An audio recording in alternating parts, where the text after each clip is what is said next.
the choice between vice and virtue, the easy way and the hard way, the well-defined path and the road less traveled. We all face this choice. But what is discipline? Why does it feel hard, physically and psychologically? How is discipline actually built? How can one actually build discipline for themselves? What is the difference between discipline and motivation? Those two are not actually the same thing. How do rest and recovery fit into discipline? Why do some people seem naturally disciplined? How do you know if you're being disciplined or just rigid? We're going to cover all of that in this video, so stick around to make sure you catch all of it. To clearly bring it to you, I'll tell you a short story about a man called Elias. Act 1. The burden of raw potential. In a sun-scorched quarry, a young man called Elias is given a single block of marble. It is flawless, a sleeping block of potential. His master, a grizzled old man, gives him one instruction: to carve the angel that is already inside. Elias is excited. He envisions the masterpiece. On the first day, he picks up a very heavy iron chisel and mallet. He swings with all his might. Crack! A small flake of the stone falls away. He swings again. Crack! Another flake. Days turn into weeks. The progress is minuscule. His arms ache. His back screams, and the angel is still trapped in a formless block. He feels a rising panic. He is making no progress. He starts to resent the stone. He begins to chip wildly, hoping to find the angel by brute force, and because of this, he creates a large ugly gash on the part that is supposed to be the angel's wing. The lure of a shortcut. In a sleek modern laboratory, Elias is hunched over a computer. He is working on a project called Genesis, a printer that can create life forms. He is tired of the slow, painful process of creation. His assistant brings in the final component, a perfect diamond-tipped nozzle. With this, his assistant says, "We can print the entire structure in a single perfect pass. No trial and error, no wasted materials. Instant perfection." Elias is ecstatic. He uploads the most beautiful angelic form he can create, the most angelic form he can design. He initiates the print. The machine whirs to life. It is silent, efficient, and awe-inspiring. In hours, not months, a perfect crystalline angel stands before him. It's flawless. It is beautiful. It is empty. It lacks the warmth of life. Its surface is cold and impenetrable. It is art without the artist's soul, a perfect copy of a dream, not the dream itself. Act 3. The true form of discipline. Back in the quarry, a broken and humiliated Elias returns to his master. He points to the gash on the wing. "I've ruined it," he weeps. "I don't have the talent. I want to be the sculptor, but I'm just a fool with a hammer." The master, without a word, takes the mallet and chisel. He places the chisel on a point next to the gash and gives a single precise tap. Tink! A small elegant curve of marble falls away, revealing a smooth contour of the angel's shoulder. He taps again, and another piece falls, starting to incorporate Elias's mistake into a dynamic unfolding wing. Discipline, the master says, is not about making the perfect chip every time. He hands the tools back to Elias. It is the dedication to making the next chip, and the next, and the next. The angel isn't hidden inside the stone.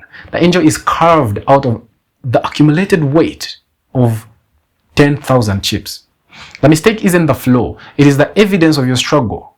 The struggle is where the art is born. Elias takes the tools. He is no longer swinging for the angel. He is focused only on the next chip. He finds rhythm. The mallet strikes and the stone falls. It is a chore, a habit, relentless, unglamorous practice. He chips through rain, exhaustion, even through the seasons. The block slowly takes form. The gash on the wing is transformed into a dynamic, forward-swept wing. The angel is not perfect. It is real. It holds the story of every single strike, every moment of doubt, every surge of focused resolve.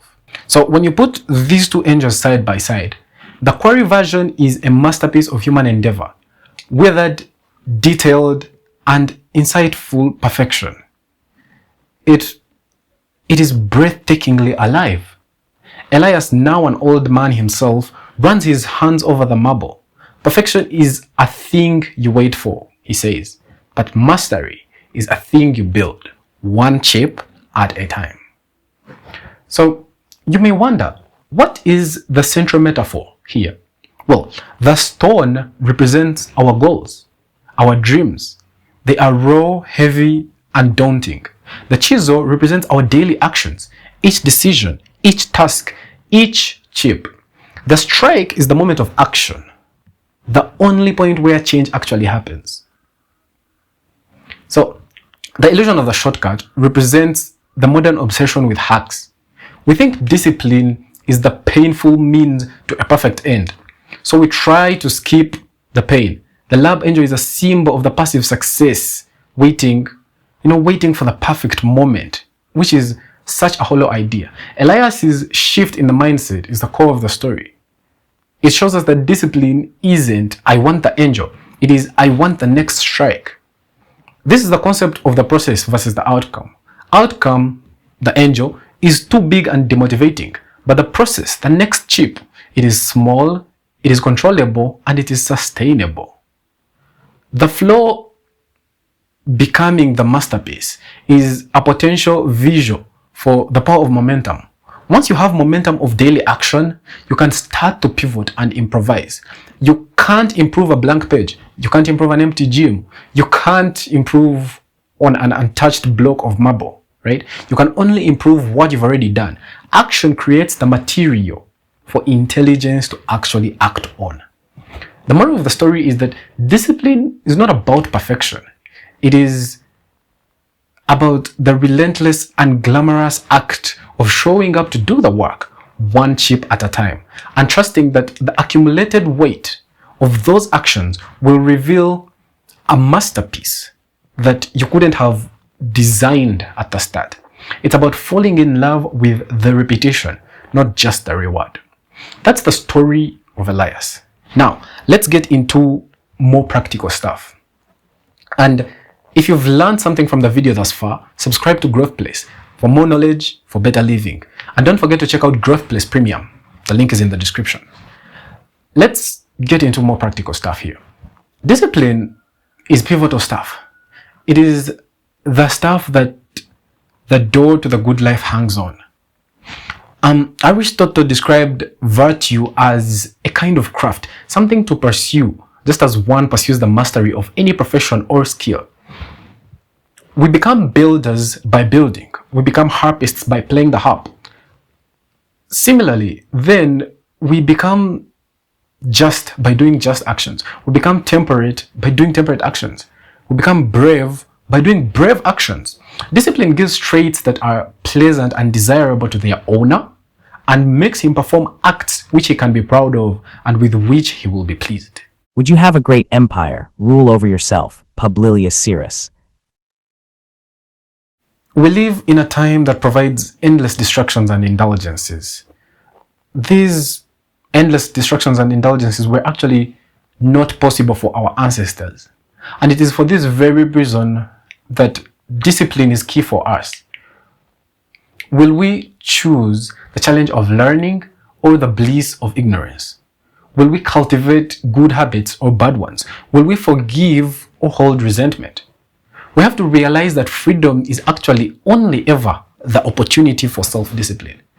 Not everyone's problems are a result of plenty, but everybody benefits from self-discipline and self-control. Actually, those of us who are less fortunate those of us who are less fortunate need even more discipline to stand a chance. We need more hard work. More hard work is required, and often there is less room for error. It is undeniable that even the less fortunate person still faces countless choices of which urges to indulge, which actions to take, what they'll accept of themselves, or what they will change. What you realize, therefore, is that we are all in the same boat. we all need discipline. We must master ourselves unless we want to be mastered by something else. At its core, discipline is simply the ability to choose long-term benefits over short-term ease in any specific moment. Not goodness, not strength, just a choice between two competing futures. So to answer the questions we started with, discipline feels difficult because of our hardwiring. Difficult isn't a sign of weakness. It is a sign that you're overriding millions of years of evolutionary wiring. It is supposed to feel hard.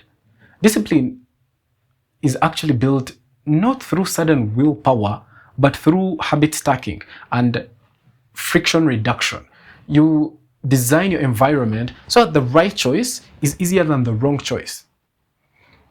When you make the wrong choice hard, discipline becomes engineered.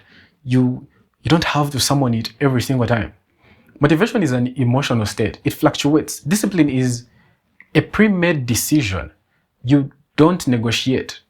Discipline keeps you going even when motivation leaves. Discipline includes strategic rest. Otherwise, you'll burn out. True discipline knows when to pause so you can sustain the long game. Why do some people seem naturally disciplined? They are not. They've either built stronger habits, earlier, or they have fewer competing temptations, or they experience the reward of action itself, not just the outcome. It's usually a system or a way they view the process. Each of us has a higher and lower self, and these two selves are in a constant battle with each other. The can versus the should.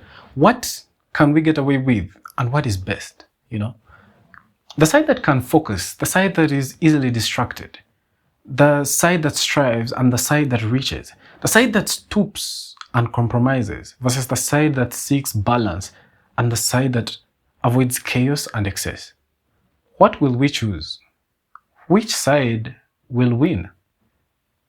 Who will you be?